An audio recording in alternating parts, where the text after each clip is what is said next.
If you've been playing Yu-Gi-Oh! For a few years, you've probably noticed that Konami likes to try new things with their product releases. Sometimes this works out, like with the Megatins, which are much better than the previous style of tin that Yu-Gi-Oh! Used to have. Others don't work out quite as well, like when Konami takes an OCG structure deck and puts the new cards that would have been in a structure deck into a side set in the TCG, which now will cost a lot more than they would have if they were in a structured deck. In today's video, I want to talk about Dual Devastator, a product that Konami has not tried to repeat. This thing was released back in October of 2019, and we've never seen a Dual Devastator 2 type announcement. Dual Devastator was a great product, and I do think it aged pretty well, but it could have used a few improvements, and I think Konami did learn from their mistakes, as we'll talk about in a few moments. Dual Devastator was a very unique product. The idea was that every single card in the set was guaranteed. You always got one copy of every card if you bought a box of Dual Devastator. Now, of course, structure and starter decks have mostly guaranteed cards as well, and there are other products too, like the advent calendars. But what made Dual Devastator so unique was that this was a product specifically designed for competitive play. The idea was that the guaranteed cards were meant to be generically good in a variety of decks, and they primarily gave you extra deck and side deck cards, which was a pretty big departure from any previously released Yu-Gi-Oh! Product. I think House of Champs put it pretty well back then when he said that this basically was Konami selling the player base popular staple cards. And that was a pretty big difference from structure and starter decks, where you're meant to build a deck out of those cards, and it was pretty different from the advent calendars, because those are more about following a holiday theme than actually giving you competitive cards. In today's video, I wanted to open up a box of Dual Devastator and talk about what the set did well and where the set could have improved. Alright, so here is a box of Dual Devastator I recently bought from a Meyer, and I will say here that almost all of the Meyers around me do have like an entire shelf full of Dual Devastator. So clearly people don't want to buy this set anymore. And that's important because right now collectible card games are flying off the shelves. So what's keeping people from buying Dual Devastator? Well, we'll talk about that in today's video, but let's take a look at the back of the box here. You can get some of the information. So we have some new alternate artworks for the Ghost Girls. We did have one new card in the set, Red Blossoms from Underroot. We have 30 cards that are meant for your side deck and 20 cards that are meant for your extra deck.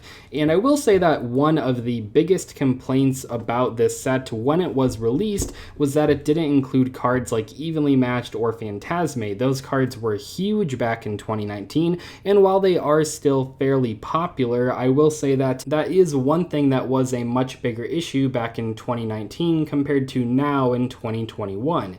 Those cards have received multiple reprints since then, so it's important to remember that that was one of the bigger complaints back then, but it doesn't matter nearly as much nowadays. In fact, I think a lot of the cards in this set are actually still played, which is pretty cool considering this was released almost 2 years ago.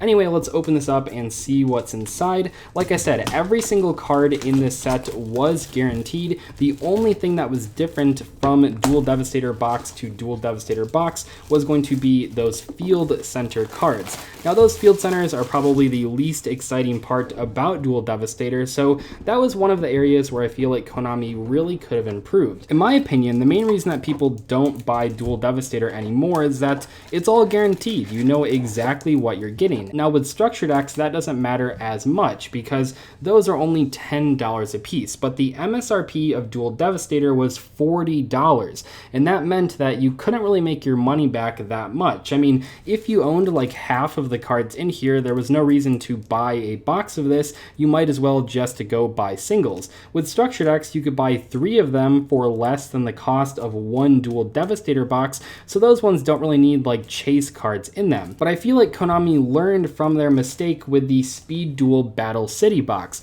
That box is also pretty close in price to Dual Devastator. It also comes comes with a bunch of guaranteed cards. Now obviously that one is meant for speed duel sealed play, and this one is meant for competitive play in the TCG, but I think it's important to note here that that box also had a ton of guaranteed cards, but it also had an extra pack of secret rares that weren't guaranteed. You always pulled the god cards out of your secret rare pack, but there was also a small selection of secret rares where you only pulled a couple of them in your Speed Duel Battle City box. What was important about this is that if you bought the Speed Duel Battle City box just for sealed play, you always knew what you were getting yourself into, but by adding secret rares that weren't guaranteed, you also gave players a little bit more incentive to actually buy multiple Speed Duel boxes. And that box actually has gone up in value quite a bit since it was released, because people realized that these secret rares look really nice and they aren't guaranteed. So that actually gave that box a lot more longevity than Duel Devastator, which in my opinion is one of the reasons you don't see Speed Duel Battle City boxes on shelves as often as you see Duel Devastator. So I think that this set could have used some non-guaranteed cards. Give players all 50 of these cards guaranteed in every single box, but maybe add a couple extra secret rares that aren't guaranteed that are just for fun. Maybe some cool rarity upgrades, maybe some cool alternate artworks that aren't the Ghost Girls. That would have been a pretty cool thing. One other thing I'll say with these cards that you can't see too much on these ones, except maybe with the Ghost Girls, the quality control on this set was not great. You actually can kind of see here on this Ghost Ogre, the top already has like a little ding there, which is kind of rough, and that is definitely one of the bigger complaints about Duel Devastator. I don't really know what happened. I don't know if it's because they had a bunch of ultra rares or whatever, but that definitely was something that people complained about, and it's one of the things that people still complain about to this day.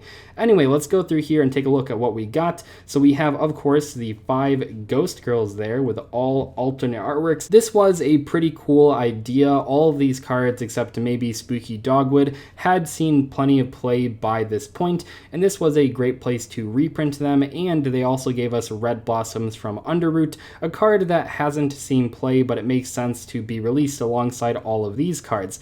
I liked this a lot. I think they could have used even more alternate artwork cards. I think at this point Konami was still a little bit hesitant to print alternate artwork cards, but recently we've actually seen Konami print a lot more alternate artwork cards, so I think they learned from this box that players really like that.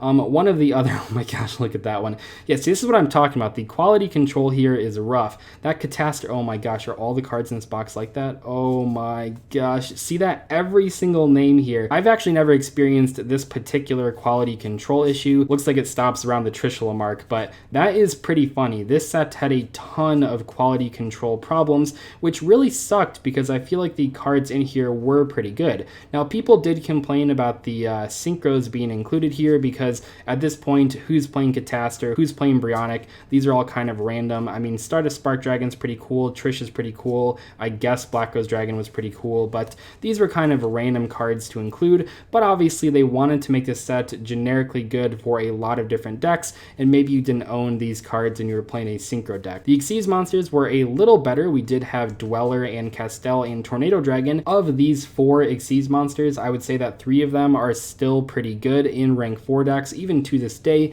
so I think those were pretty good choices. I'm pretty sure the Link monsters have not aged very well, so we have Underclock Taker, which isn't played anymore at all, this thing that isn't played anymore at all, then we have Gaia Saber, so those are some funny cards. Decode Talker Extended, Topologic Bomber Dragon, and Skull Dread. Of these cards, I think the only one that even sees a little bit of play anymore is going to be Skull Dread, so this part has not aged that well, which is kind of sad. But where this set really has aged well, which is pretty cool, is the side deck cards, which could be main deck cards. So obviously we have the Ghost Girl hand traps. These 4 in particular are still pretty good to this day. Ogre, Reaper, and Bell kind of go in and out of different metagames. We haven't seen Reaper in a while, but obviously Ash has always been great ever since this was released and obviously before this was released, and these other ones have gone in and out of the metagame too throughout the years. So the Ghost Girl reprints were already very good, but there's a lot of good cards in here that you might be surprised to see if you've never opened this set. DD Crow, great hand trap. Veiler, great hand trap. Gate Blocker was not the best card, kind of random. Denko Seka, not a bad card. Inspector Border, pretty good side deck card. We can see here a lot of these cards actually still do have that quality control issue on the names, but it's whatever. Spell Canceller, pretty good side deck card in different formats. Lancia, still a good side deck option. Vanity's Fiend, played in some decks, not all decks. Majesty's Fiend, good reprint there. Pankratops, great side deck option even nowadays. Gamma Seal, great kaiju. Mind Control, it is limited, but it's still a good card. Wave Motion Cannon is pretty random, but I believe it needed a reprint at this point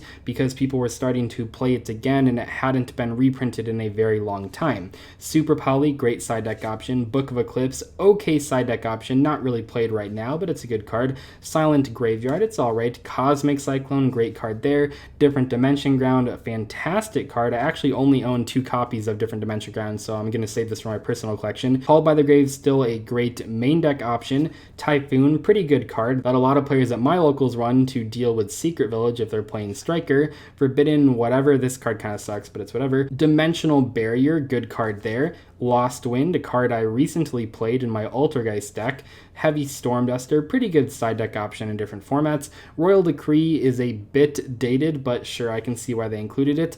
Anti-Spell Fragrance, fantastic side deck option. There can be only one great Floodgate if your deck can play it. Solemn Strike, fantastic card that is seeing a lot of play right now. Wiretap, pretty outdated, especially nowadays. And Red Reboot, great side deck card. So I think they really did try to future-proof these side deck cards as much as possible. These are cards that can be played generically in a ton of decks, and considering this was released back in 2019, it's pretty impressive how many of these actually still see play even nowadays, like half of them. So I think that they did a really good job with those, and they were including the Ghost Girls with their side deck cards as well, which obviously does increase the amount of these cards that are still seeing play nowadays. Let's take a look at the field centers here. I can't even remember what these were. Looks like we have a Ghost Girl on the front, but we have, these are so shitty, actually, they're like just cardboard. So we have the Spooky Dogwood, we have My Valentine, Joey Wheeler, and Ghost Ogre, of course. So we get 4 of these. These are kind of like not that good. I don't think people really cared about these. I mean, they're cool, I guess, but they're really cheaply made, and they're not really things that you'd be able to use for multiple tournaments. I think they would get pretty beat up after like a few local events. The artwork isn't bad on these, but the quality kind of makes it so you don't want to use them. And I think that that's where Duel Devastator really suffered. They needed a pack in here that had some cards that weren't guaranteed while leaving all of these cards guaranteed so that you knew you were getting these 50, but maybe you had an extra chance to pull a secret rare variant of one of these cards, or maybe a different type of rarity. Maybe they made a Duel Devastator rarity where you could pull any 2 of these cards in that special rarity. That would have given the set a lot more longevity, in my opinion. So that is all for today's video. I hope you guys enjoyed it. I think Duel Devastator did age pretty well. I would love to see a Duel Devastator 2 at some point, but I would hope Konami learned from a few of their mistakes with Duel Devastator 1. It's still a great set, but it could have used a few improvements. Anyway, I will see you guys later. Thank you so much for watching today's video. Goodbye.